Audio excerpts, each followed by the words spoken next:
এই যে আমাদের নেতিবাচক আমাদের একটি ভাবমূর্তি, এই ভাবমূর্তি থেকে বের হওয়ার জন্যেই আমাদের সত্যের মুখোমুখি বা সঠিক বিষয়টি জানার প্রয়োজন রয়েছে। আমাদের পূর্বসূরি যারা, তাদের বিষয়গুলো আমাদের জানার প্রয়োজন রয়েছে, আমাদের উত্তরসূরি যারা, তাদের প্রয়োজন। তারপরে এখানে যে আলোচনা করা হলো, ডক্টর রাব্বি সাহেব যে প্রবন্ধগুলো লিখেছেন রবীন্দ্রনাথের উপর, আসলে আমরা যখন জন্মগ্রহণ করি আমরা কিন্তু কেউ ধর্ম হিসেবে ধর্ম নিয়ে জন্মগ্রহণ করি না। ধর্মটা কিন্তু আমাদের আরোপিত। আমাদের মা বাবা যে ধর্মের অনুসারী হন, সাধারণত আমরা সন্তানরা সেই ধর্ম অনুযায়ী চলি। রবীন্দ্রনাথ তিনি একটি বিশেষ ধর্মে জন্মগ্রহণ করেছেন, সেই ধর্মে বিশ্বাস করতেন, কিন্তু রবীন্দ্রনাথ হয়তো মুসলমান সম্পর্কে তার জানার পরিধিটা কম ছিল, কিন্তু মুসলমানকে তিনি যে অবহেলা করেছেন সেটা না।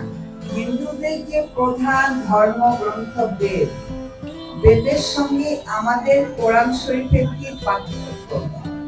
বেদ সংস্কৃত ভাষায় লেখা, আমি বেদের বাংলাটা পড়েছি, বাংলার প্রথম বাক্যটা পড়েছি। বেদ আবার 4 ভাগে বিভক্ত। বেদের প্রথম বাক্যটা হলো আমি অহম, আমি এক, আমি অদ্বিতীয়। এই বেদের এই বাক্যের সঙ্গে লা ইলাহা ইল্লাল্লাহ এর পার্থক্য কি? দুটি বই অত্যন্ত গুরুত্ব বহন করে।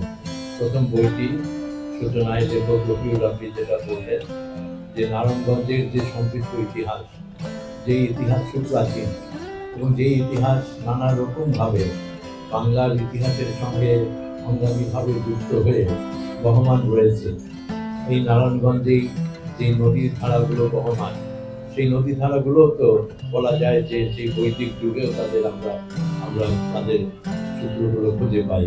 ব্রহ্মপুত্র, তার সঙ্গে বহু রকম ইতিহাস জড়িত, শীতলক্ষা, ধলেশ্বরী, পদ্মা, এবং এই নদী বিধৌত একটি জনপদ, যেই জনপদের ইতিহাস অনেকভাবে উপেক্ষিত।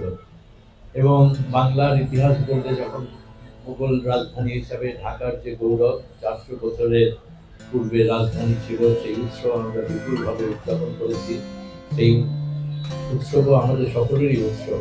কিন্তু নারায়ণগঞ্জে তার থেকেও যে প্রাচীন এক জনপদ, আর এই জনপদের সঙ্গে যে বহু ইতিহাস জড়িত, তার একটি সামগ্রিক চিত্র এই নারায়ণগঞ্জ ইতিহাস ঐতিহ্য সংস্কৃতি বইয়ের মধ্যে ফুটে উঠেছে।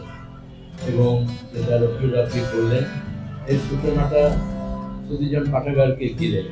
সেই সুধীজন পাঠাগারও নারায়ণগঞ্জের একটা নতুন ঐতিহ্য নির্মাণ করেছে।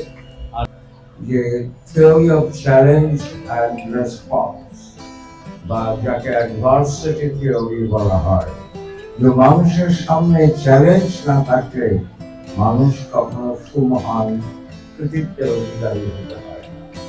রফিউর রাব্বি তার মেধাবী পুত্র তানভীর আহমেদ তৌফিককে হারিয়েছেন 6 মার্চ 2010।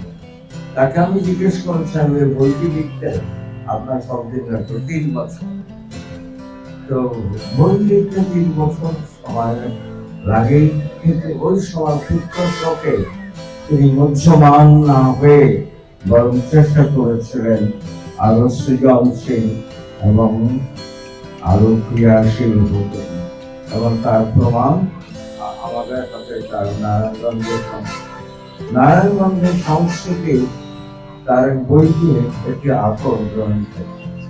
এবং বাংলাদেশের লেখাপড়া জানা মানুষের খুব কদর নেই, এবং তা বাংলাদেশের চ্যানেলগুলো দূরদর্শন দেখে বেশি বিজ্ঞান গুণী মানুষের কোনো কদর নেই।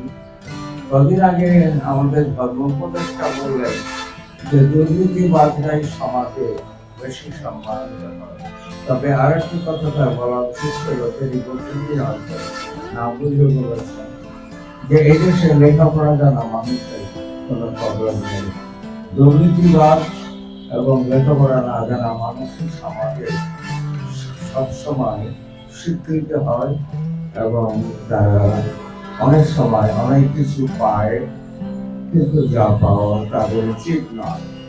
রফিউর রাব্বি নিজের শোককে শক্তিতে পরিণত করে এই বই লিখেছেন।